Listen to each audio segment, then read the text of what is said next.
Hello, my name's Steve Barrett. I'm the editor-in-chief of PR Week. Delighted to be here today with Jason Mandell, who is the co-founder of LaunchSquad. Jason, welcome to PR Week. Thanks for having me. Tell us a little bit about LaunchSquad. You opened up on the West Coast, but you've moved into Boston and New York. And one of the big themes at the moment seems to be, as in a lot of other agencies, is content. You know, really getting into content generation in a way that probably didn't happen before. There are so many more avenues to reach consumers. Tell us a little bit about how that's affected your business. Yeah, I mean, it's become a really increasingly important part of our business. You know, we're looking at it as trying to find new ways to provide value to clients. And the reality is that getting a story out to the media or to the public is getting increasingly difficult with the fragmentation of media. And so we're becoming our own publishers of content and generators of content, reaching audiences directly. We work mostly with startups and growth technology companies, growing innovative companies, and they have to get their stories out to markets for the first time, so they have to be a little bit more aggressive. And so we've been really thinking about this for several years now. We have a bunch of people on a video team. 6 out of our 60 people are in video production full-time. We have a growing content. That's 10% of your total staff. That's right. So is that new business to you, doing just content, or are you adding on content to other sort of more what you might call traditional PR services? I mean, it's both. You know, we're doing a lot of the now traditional stuff like running blogs, of course. You know, we've been doing that for a while.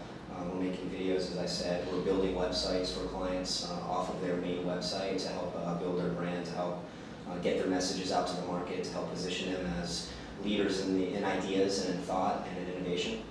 So it's a combination, it's a mix. And give us an example of a particularly good piece of activity you did that, you know, really produced some results that then filtered back to the bottom line for the company that you're working for.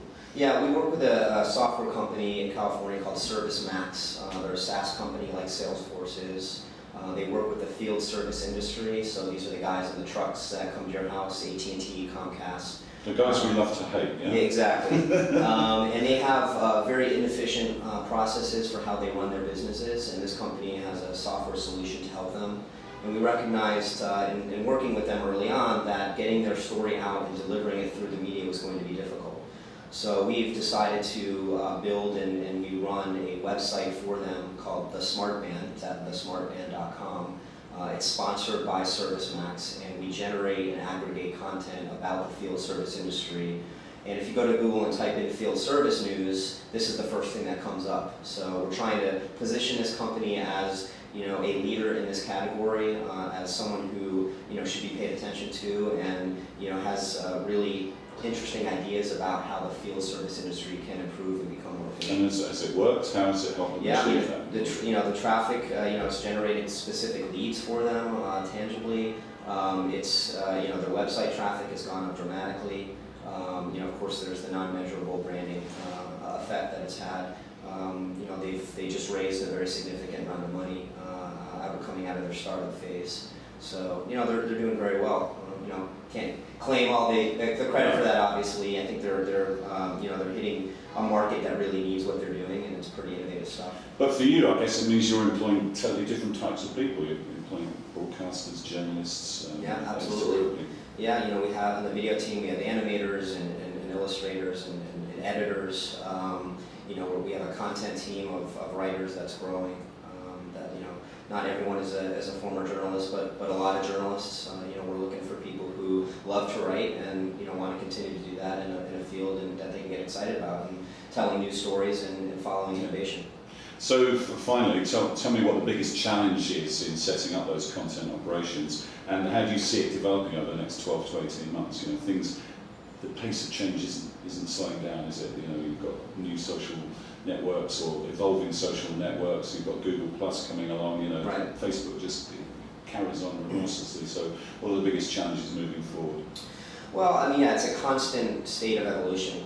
You know, we're continuing to try to push the envelope and create a culture of innovation internally so that people are allowed to be and enabled and empowered to be innovative and take risks and experiment and try new things. So that's a really important challenge that we're you know, taking on every day. operationally it creates challenges.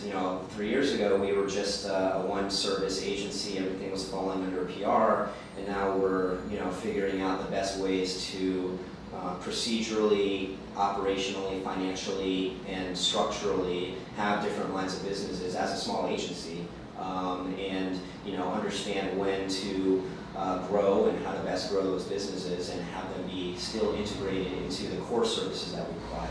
And do you see any threat from the advertising industry? Because obviously they've been shooting films for generations, Right. slightly more expensive films. Well, obviously, that's not really. It's going to be difficult for them.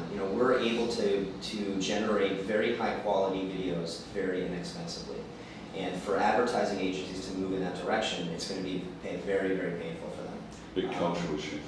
Cultural cost. It's going to be a challenge. They're going to have to get there. They're not going to have a choice. But right now, there's still a lot of money in the stuff that they're doing. So, we're in the industry that we work with, smaller companies. They're not going to spend $100,000 developing a video. So we can do something really great for them for 1/10 to 1/5 that cost. Well, we look forward to seeing how that pans out over the next 12 months. Jason, thanks for joining us. All right, thanks for having me.